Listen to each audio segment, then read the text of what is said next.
Welcome to CSL TV, and I just hope you guys are having a beautiful, blessed day. Now, if you're new to the channel, go ahead and hit that subscribe button because it's free. You'll be helping me out, and you'll also be doing a good deed. But this ain't nothing but a review, a reaction, as well as an informational channel.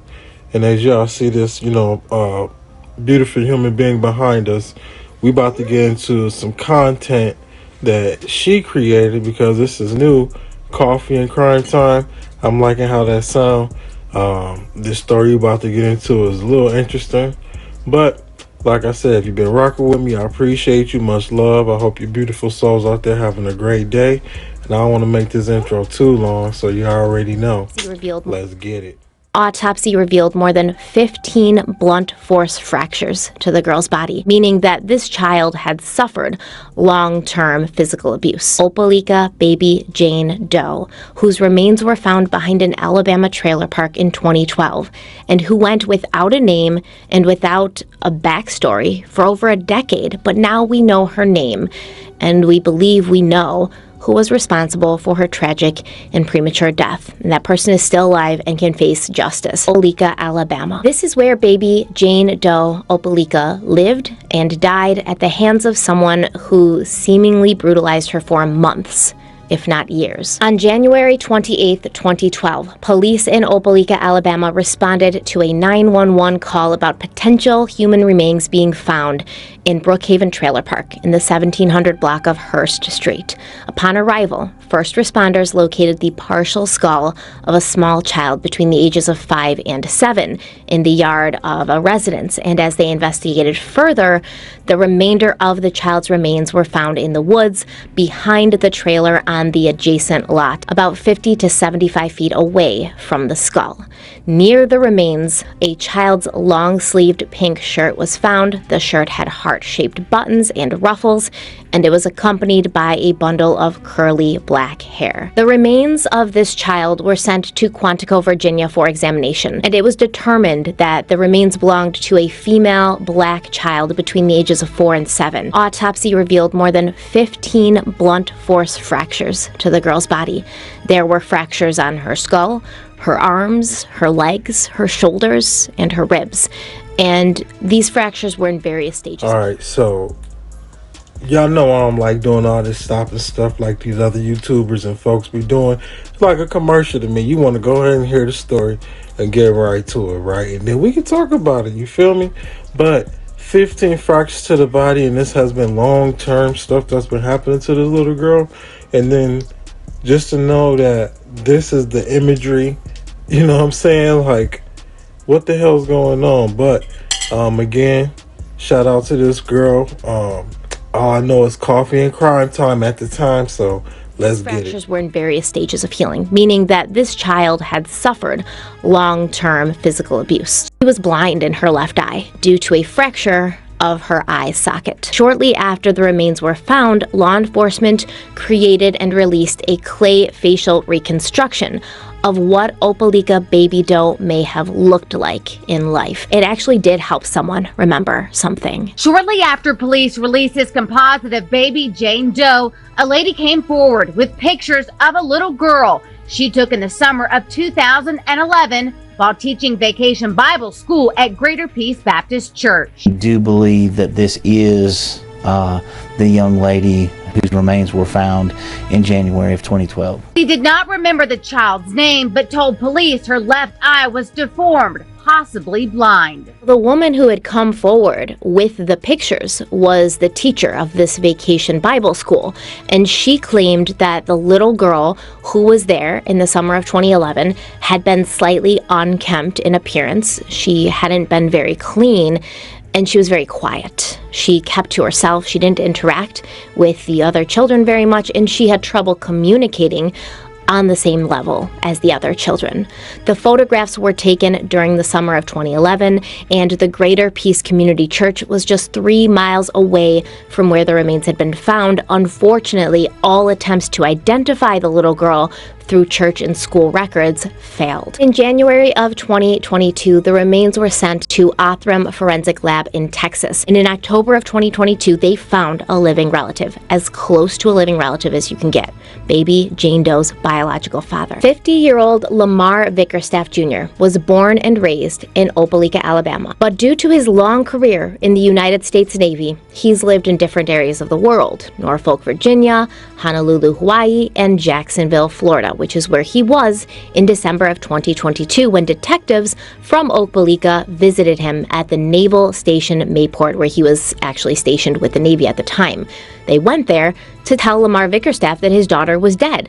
But reportedly, he claimed to not know exactly what they were talking about, and he failed to provide law enforcement with any information about this little girl. Now, detectives, after they talked to Lamar, they then went to see Lamar's wife, Ruth. Now, Ruth had been married to Lamar since 2006, but she also claimed to have no idea what the police were talking about. She said she didn't know Lamar's daughter, and she didn't know who the baby girl's biological mother could be. So detectives and Firebird Forensics went back to the drawing board to try and identify baby Jane Doe's biological mother. In December of 2022, detectives traveled to Maryland to speak with 37-year-old Sherry Wiggins, who confirmed that she had in fact given birth to a baby girl on January 1st, 2006, in her hometown of Norfolk, Virginia. And she had named this baby girl Amor. Sherry Wiggins met Lamar Vickerstaff Jr. when she was 19 and he was 35. Sherry and Lamar actually met because they lived in the same apartment complex, so they, started dating, started seeing each other, and soon they began living together. And it wasn't long after that Sherry found out she was pregnant, and she said that at first Lamar seemed fine with it. Lamar's family was not very accepting of the relationship. They didn't like that Sherry and Lamar were living together before marriage, and they certainly didn't like that Sherry had given birth to a child out of wedlock. When he got pressure from his family, that Lamar's behavior changed. So when Amor was still very young, Sherry moved out and claims that from then on, Lamar became an absent father. And so she went to court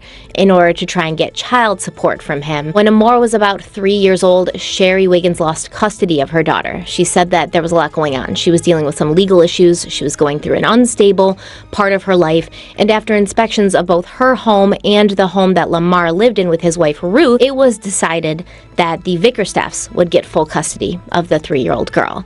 And at that time, Sherry was actually sort of okay with this decision because she knew she had things to work on, and she never thought that Lamar or Ruth would hurt her child. And things were going well for a while, with Lamar and Ruth raising Amor and Sherry being allowed weekly visitation. But then, when Lamar sent to Hawaii by the Navy, the Vickerstaffs for some reason cut off all contact, and they began blocking Sherry's ability to see or communicate with her young daughter. Sherry said that when the police detectives arrived at her door in 2022, she thought she had a 17-year-old daughter out there somewhere, healthy and strong and living a happy and fulfilled life. Considering the state of her remains, that showed she was basically someone's punching bag for an extended period of time. Now, whether that someone was Lamar Vickerstaff or his wife, Ruth Vickerstaff, or both, we don't know at this point, but they both have been arrested as of January 17th, 2023 in Jacksonville, Florida, and they will be extradited to Opelika and booked into the Lee County Detention Center so that they can face, consequences. One day, he left for work and Amor was there, and then he came home and she wasn't. And then he never reported her missing or asked his wife what happened. So no matter what way you cut it, they're both responsible. Sherry has plans to arrange a memorial service in Opelika for the Opelika community for her daughter Amor before burying Amor in Virginia, where she was born. So that's all we have for today. Thank you so much for being here. Stay kind, stay beautiful, stay safe, and I'll see you next time. Bye.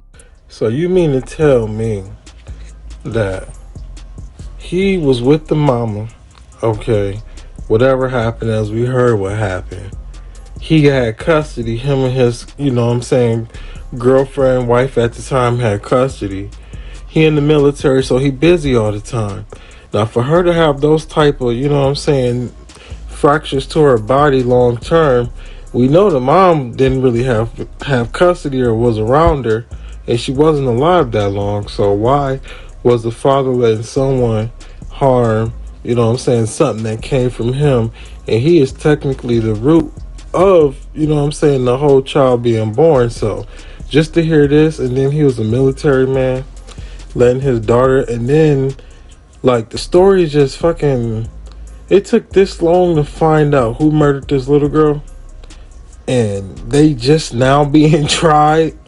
I mean this shit was years ago, and we definitely had the technology, to know what was going on and to be able to, you know what I'm saying, identify. They had to do, you know, photo computer imagery just to try to get who this person was, and then all the stuff they had to do just to get the this and that information, and et cetera, like, this shit is just real sad, you know. And I just hope that whoever's responsible get what they deserve.